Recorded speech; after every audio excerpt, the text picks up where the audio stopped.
ఎవరికి వచ్చిన బాధ ప్రజలుగా సార్. మనం ఏంటిది, మీరు పార్టీ ప్లేనరీ కాదు రమ్మని చెప్తుండేది మిమ్మల్ని. పార్టీ ప్లేనరీ పెట్టమని కాదు సార్ మిమ్మల్ని చెప్తుండేది. మా పార్టీ ప్లేనరీకి జగన్మోహన్ రెడ్డి గారు రాకపోతే ప్రాబ్లం లేదంటే ఓకే, అసెంబ్లీకి మేము రాకపోతే మీకేంటి బాధ అంటే ఇంకా జనాలు ఎందుకు రిజైన్ చేసి ఇంట్లో కూర్చోటప్పుడు రిజైన్ చేసి ఇంట్లో కూర్చుంటే సరిపోద్ది కదా. ఒక నిమిషం, నేను వాస్తవం మాట్లాడుతున్నా కాదు సార్, నేను వాస్తవం మాట్లాడుతున్నాను సార్. ఓటు వేసినటువంటి ఓటర్ గా మాట్లాడుతున్నా. ఇక్కడ రాజునా ఎనలిస్టా లేకపోతే మోడరేటర్ పక్కన పెడితే నేను ఒక ఓటర్ గా మాట్లాడుతున్నా. అయ్యా మీకు అసెంబ్లీకి ఓటే, అయ్యా నీకు నేను ఓటేసాను దయచేసి వెళ్ళు అని చెప్పేసి చెప్తున్నాము. మేము వెళ్ళాం, మా జగన్మోహన్ రెడ్డి గారి ఇష్టం, మీ ఇష్టం ఏంటంటే ఇంకేం మాట్లాడతాం. ఆగండి సార్ ఒక్క నిమిషం. మిమ్మల్ని ఏ ఓటర్ అడిగారు, ఎవరు అడిగారు? ఒక్క నిమిషం కాదు, ఇక్కడ మీరు ప్లేనరీ అసంబద్ధమైనటువంటి నేను ఓటర్ సార్, నేను ఓటర్ అడుగుతున్నాను సార్ చట్టబద్ధత గురించి.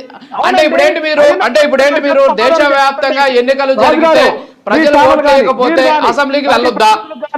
సో రాష్ట్ర వ్యాప్తంగా దేశవ్యాప్తంగా అసెంబ్లీలో సీట్లు మంచి సీట్లు రాకపోతే, ప్రధాన ప్రతిపక్షం లేకపోతే ఎవరు కూడా అసెంబ్లీకి వెళ్ళకూడదు. ఇది వైసీపీ చేసినటువంటి ఒక విధానం, నిర్ణయం. ఓకే సార్ పక్కన పెడదాం. ముప్పాల సుబ్బారావు గారు ఒక నిమిషం సార్, సబ్జెక్ట్ డిబేట్ అవుతుంది, మన ఇద్దరి మధ్య వద్దులే కానీ ఒక్క నిమిషం. ప్రశ్నించారు అయిన పాత్రుడు గారు సమాధానం చెప్పలేదని ఏమన్నా ప్రశ్నిస్తున్నారా? మీరు ఎందుకు ప్రశ్నించట్లేదు? అయ్యా నేను మీరు అసెంబ్లీకి వెళ్ళండి సార్ అంటే అయ్యా పాత్రతో నాకేమనండి.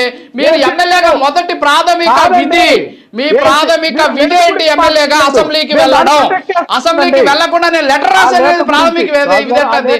ఆగండి సార్ రామారావు గారు ఒక్క నిమిషం ఉండండి. సరే సరే ఓకే ఓకే రామారావు అసెంబ్లీకి వెళ్తాము.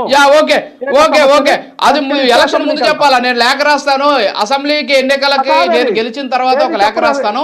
లేఖ రాసిన తర్వాత మీరు అంగీకరిస్తే అసెంబ్లీకి వస్తాను. ఆగండి సార్, ముందు ఎలక్షన్ పోయే ముందు అనుకోవాలి మనం. ఎమ్మెల్యేగా గెలిపించొద్దు, నన్ను గెలిపిస్తే ముఖ్యమంత్రి లేకపోతే ప్రధాన ప్రతిపక్ష హోదా ఇస్తే తప్ప నేను అసెంబ్లీకి వెళ్ళాలని చెప్పేసి ఆయన ప్రజలు చెప్పుంటే పిలిచిగా ప్రజలు ఇచ్చి ఉంటారు.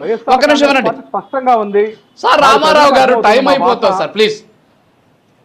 ఓకే ప్రజలకు అర్థం అవుతుంది. Very good. ఓకే ఒక్క నిమిషం. సుబ్బారావు గారు చెప్పండి. సుబ్బారావు గారు ఇప్పుడు ఏమంటున్నారంటే రామారావు గారు, సో అది మా ఇష్టం, మేము వెళ్తామా లేదనేది పక్కన పెడితే, తర్వాత ఇంకోటి వచ్చేసి ఆర్టికల్ ఎక్కడా లేదు, అది పార్లమెంట్కి మాత్రం వర్తిస్తుంది, దాన్ని సుబ్బారావు గారు అన్ని తెలిసి కూడా అలా మాట్లాడుతున్నారని చెప్తున్నారు. ఏమంటారు సార్?